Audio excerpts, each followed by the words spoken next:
नमस्कार, मी सुजाता.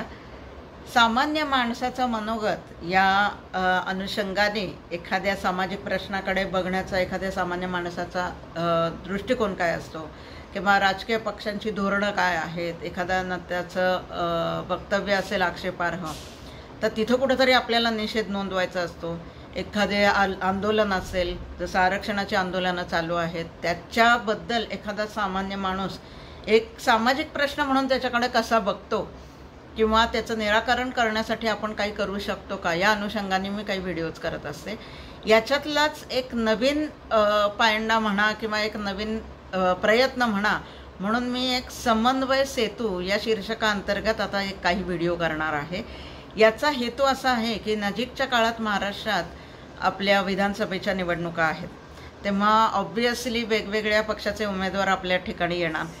तर आपल्या विभागातल्या, तुम्ही एखाद्या शहरात राहत असाल, मोठ्या शहरात राहत असाल, त्याच्यातलं म्हणजे समजा पुण्यासारखं शहर, त्याच्यातला कोथरूडचा भाग, मग कोथरूडमध्ये समजा डहाणूकर कॉलनी असेल किंवा कुठला दुसरा एखादा परिसर असेल, तर तुमच्या परिसरातला किंवा तुमच्या वॉर्डातला म्हणू शकतो आपण, तिथं जी तुम्हाला सार्वजनिक समस्या भेडसावते, कुठलीही असू शकते, मग ती पाण्याची असू शकते, कचऱ्याची असू शकते, वाहतुकीचा प्रश्न असेल, पार्किंगचा प्रॉब्लेम असेल, कुठलाही प्रॉब्लेम असेल, जो लोकप्रतिनिधींकडे आपल्याला पोचवायचा आहे या माध्यमातून, याच्यासाठी हा समन्वय सेतू. म्हणून मी हा सेतू का म्हणते, का तर सरकार आणि जनतेमधला हा सेतू आहे, पूल आहे, की जेणेकरून आपल्या मागण्या आणि पुरवठा याचा कुठेतरी मेळ घालून आपण आपल्या समस्या दोघांनी मिळून सोडवायच्या आहेत. याच्यासाठी हा समन्वय कट्टा आहे.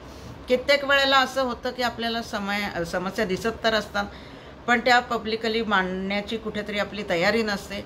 मग अशा वेळेला तुम्ही कमेंटमध्ये तुमचं नाव जरी तुम्हाला सांगायचं नसेल तरी काही हरकत नाही, सांगायची इच्छा असेल तर जरूर मला तिथं मेन्शन करा की माझ्या नावासकट तुम्ही समस्या सांगितली तरी चालेल. दोन्ही तुम्हाला ऑप्शन्स आहेत. आपण तो कुठल्या गावात राहता किंवा कुठल्या शहरात राहता, शहरातल्या कुठल्या विभागात राहता, आणि तिथं तुम्हाला कुठली समस्या जेणेकरून ती सार्वजनिक वाटायला पाहिजे, तुमची व्यक्तिगत कुठलीही समस्या तिथं मांडू नये. पार्किंगचा प्रॉब्लेम आहे, जसं तो पूर्ण जनतेशी निगडीत असतो. आरोग्याचा एखादा विषय असेल, पाणी, रस्ते, हे सगळे सार्वजनिक विषय झाले.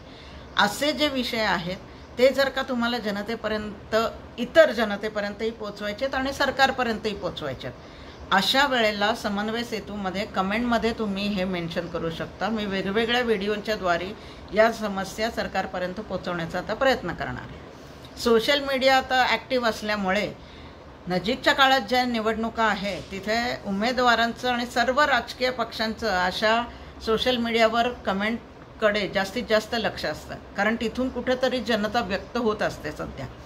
आणि मुद्दा असा आहे की गेली 75 वर्ष आपण असं म्हणतो लोकशाही आहे, लोकांनी लोकांसाठी चालवलेलं राज्य, पण 5 वर्ष एकदा आपण मतदान केलं की नंतर आपल्या हातात काहीही राहत नाही, आपण चेंज करू शकत नाही त्याच्यात, आणि त्या समस्या जशा होत्या तिथेच राहतात आणि आपण फक्त मतदान करत राहतो, उमेदवार बदलतो पण समस्या होती तिथेच राहते.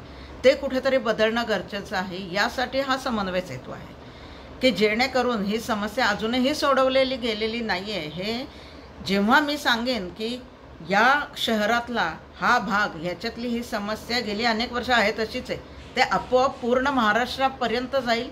तिथला जो कोणी नेता असेल त्याच्या त्या पक्षाकडे ती मागणी जाईल आणि जेणेकरून ही जनतेची मागणी आहे तेव्हा त्याचं निराकरण लवकरात लवकर आपल्याला करणं गरजेचं आहे. ही भावना जर का लोकप्रतिनिधींमध्ये आली तर त्याच्यात आपल्या सगळ्यांचाच फायदा आहे. इथं आपल्याला कोणावरही टीका टिप्पणी करायची नाही आहे. इथं आपल्याला फक्त आपले मुद्दे मांडायचे आहेत, कारण आता नजीकच्या काळात निवडणुका झाल्यावर उमेदवार कोण असेल हे आपण आत्ता नाही सांगू शकत, पण शेवटी आपल्याला आपल्या समस्यांचं निराकरण गरजेचं असल्यामुळे येणाऱ्या प्रत्येक उमेदवाराला तुम्ही ही चिट, जी लेखी तुमचे समस्या काय असतील त्या मांडून ठेवा. तुम्ही जर काय एखाद्या सोसायटीत राहत असाल तर तिथले जे प्रतिनिधी आहेत तुमचे, त्यांचं हे काम आहे की या आमच्या सदस्या किंवा ही आम्हाला कामं करून घ्यायचे आहेत. अगदी मग सोसायटीवर आपल्याला सोलर पॅनल बनवायचे असले तरीसुद्धा, की आता सोलरची जी एनर्जी आहे, नॅचरल रिसोर्सेस, आपण जास्तीत जास्त त्याचा उपयोग आपण सगळ्यांनी मिळून एकत्र येऊन केला तर आपला खर्चसुद्धा त्याच्यात विभागला जातो म्हणून हे सगळ्यांची कामं ही एकत्रितपणे करण्याची गरजेची असल्यामुळे त्याच्यात समाजाचाही फायदा आहे आणि सरकारकडनं पण आपल्याला त्याबद्दल जेवढा जास्त समाज एकत्र येईल आपल्याला तेवढाच रिस्पॉन्स चांगल्या प्रकारे मिळेल. बाकी याच्यात कुठलाही हेतू कुठल्याही राजकीय पक्षावर किंवा नेत्यावर किंवा लोकप्रतिनिधीवर टीका करण्याचा असता कामा नये. आत्तापर्यंत जे झालं त्याला आपणही जबाबदार असतो, त्यामुळे फक्त नेत्यांवर टीका करू नका. आपण व्यक्त होत नाही त्यामुळे लोकप्रतिनिधीसुद्धा निवांत असतात. मग अशा वेळेला आपलं काम आहे की आपण आपली ज्या समस्या आहेत त्या सतत त्यांच्यासमोर मांडणं. व्यक्त तुम्ही झाला नाही तर तुमची केअर कोणीच करणार नाही या लोकशाहीत, हे आता तुम्ही लक्षात घ्या. आणि शिवाय सरकार आणि जनता एकत्र येऊन जर का काम केलं तर नक्की एक चांगला समाज आपण घडवू शकतो. यासाठीचा हा प्रयत्न आहे. तुम्हाला तुमच्या समस्या सेपरेट मांडायच्या असतील जरूर मांडा. तुम्हाला हे शक्य नसेल तर व्हिडिओच्या कमेंटमध्ये टाका. मी व्हिडिओजमधनं या कमेंट्समध्ये पण मुद्दा तुमचा योग्य शब्दात असायला हवा आणि तिथे डिटेल्स मात्र टाकत जा. म्हणजे एरिया कुठला आहे, जवळपासची एखादी खूण असेल की जेणेकरून समस्येचा एक्झॅक्ट प्रॉब्लेम नक्की कुठल्या जागेवर आहे, कुठल्या एरियात आहे हे कळण्यासाठी मी सांगते. जसं 2 गावातले रस्ते असतील ते व्यवस्थित नसतात तर ती सुद्धा सरकारची जबाबदारी येते. त्याचा पाठपुरावा आपण करायला पाहिजे, कारण तिथून आपण प्रवास करत असतो, लोक कामासाठी जात असतात, विद्यार्थी शाळेत जात असतात. अशा ठिकाणी रस्त्यांची सुरक्षितता आणि त्याची क्वालिटी हे दोन्ही गोष्टी गरजेच्या आहेत. म्हणून असे सगळे सार्वजनिक मुद्दे तुम्ही इथे कमेंटमध्ये मांडू शकता तुमच्या गावासकट आणि एरियासकट. म्हणजे एक चांगला प्रयत्न करून बघायला काय हरकत आहे असा विचार करा आणि जरूर व्यक्त व्हा. शिवाय जे उमेदवार तुमच्याकडे आत्ता येणार आहेत, आत्ता आपण व्हिडिओमध्ये सांगतोय ती गोष्ट वेगळी आहे, पण त्या व्यतिरिक्तसुद्धा एक आवाहन आहे सगळ्या जनतेसाठी की जे उमेदवार आता तुमच्याकडे येणार आहेत त्यांच्या समोर तुमच्या काय मागण्या आहेत हे त्यांना निवडणुकीच्या आधीच कळलं तर जास्त आपल्याला त्याचा समस्येचं निराकरण करायला सोपं जाईल. या हेतूने मी हा संदेश तुम्हाला देते किंवा ही मागणी करते असं समजा. आणि सर्व जनतेचा प्रतिसाद यामध्ये अपेक्षित आहे. तेव्हा जास्तीत जास्त लोकांनी व्यक्त व्हा आणि आपल्या मागण्यासाठी जागरूक राहा.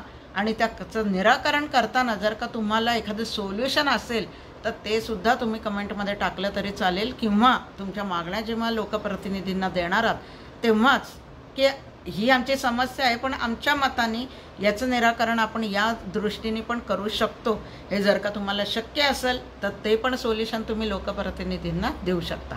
यासाठीचा हा समन्वय सेतू आहे.